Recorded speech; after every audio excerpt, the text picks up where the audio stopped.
विज्ञान में पश्चिमी मुल्क बहुत आगे है। बहुत जल्दी उन्होंने विज्ञान को पकड़ा। हमारे यहाँ मुगलों का साम्राज्य था, उससे पहले राजा महाराजा थे, वो भी भोग विलास में लिप्त थे। छोटे छोटे राजा अपना राज, किसी से कोई मतलब ही नहीं। उससे भी पहले चक्रवर्ती सम्राट हुआ करते थे, जो सभी पूरे देश में कानून व्यवस्था या कहे धर्म का राज्य स्थापित करते थे। घोड़ा छोड़ते थे, जो उनके अधीनता मान लेता था वो घोड़ा को अपने राज्य से गुजरने देता था, और जो नहीं मानता था वो घोड़े को रोकता था, फिर युद्ध होता था। मैं आपको नहीं मानता तो युद्ध होगा, ताकतवर जो होगा। मतलब कोई समझाने का, कोई दिमाग का बात नहीं है। सारा बात यह है कि हमारी ताकत का लोहा मानते हो तो हमारे अधीन हो जाओ।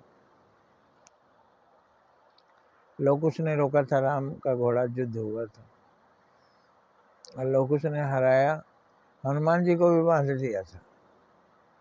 तो हनुमान जी का दिखाया गया कि उन्होंने पहचाना कि ये राम के पुत्र हैं, तो राम के पुत्र का और राम का तो वो नुकसान नहीं करेंगे, इसलिए उनके सामने सरेंडर कर दिए। सीता जी के सामने बांध कर ले गए दोनों बालक, लव और कुश। सीता जी ने देखा, मुस्कुराई। हनुमान जी ने सीता माता को प्रणाम किया। लव कुश देखते रहे, कौन है माँ? तो ये तुम्हारे अपने हैं। हनुमान जी चुपचाप बंधे हुए हैं, क्योंकि वो लव कुश में राम देख रहे हैं। तो अभी सारी दुनिया को वो अपना स्वार्थ का घोड़ा छोड़ा है। अमेरिका, अमेरिका ही को कह सकते हैं, वो और उसके दल में जो नेटो में 32 देश हैं, उनका स्वार्थ का घोड़ा चल रहा। जो उनके स्वार्थ के घोड़े को रोकेगा उससे युद्ध होगा। सीधा बात है, वो चक्रवर्ती सम्राट बन गया। और घोड़ा कौन सा है? स्वार्थ का घोड़ा।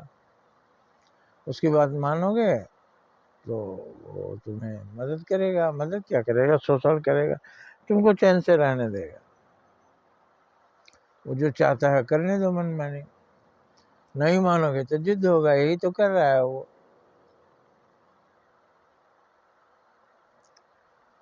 अंग्रेज लोग भी ऐसे करते थे। भारत पर कैसे शासन करें, इतने करोड़ लोग, इतना बड़ा देश। तो उन लोग क्या करते थे, यहीं के लोगों को अधिकार कलेक्टर बनाते थे, हिंदुस्तानी को। अब बोलते थे इनको मारो, उनको बांधो, इनको काटो। मतलब हिंदुस्तानी से ही हिंदुस्तानी को कटवा रहे थे, पिटवा रहे थे। जो जमींदार वो अंग्रेजों का कहना मान रहा है, वो गद्दी पर बैठा रहेगा। तुम भी शोषण करो पूरे प्रजा का, और हम आते हैं, हमको भी करने दो। तो इस तरह से वो मुट्ठी भर लोग पूरे देश को कंट्रोल करके रखते थे। जैसे एक मालिक तमाम मैनेजरों को कंट्रोल करता है, उसी तरह से भारत के शासकों को मैनेजर रख रहा था। जय हिंद, जय भारत। यही है तत्व ज्ञान, सच्चाई को समझना। सच्चाई को समझिए, तभी आपका भला। मूर्ख का भला कभी नहीं होता। मूर्ख का शोषण होता है, मूर्ख की दुर्गति होती है। मूर्ख का मिठाई हाथ से छीन कर बुद्धिमान खा लेता है। मूर्ख के हाथ में मिट्टी फेंकना, धूल फेंकना लिखा हुआ रहता है। इसके आगे अगले वीडियो में आपको बताएंगे।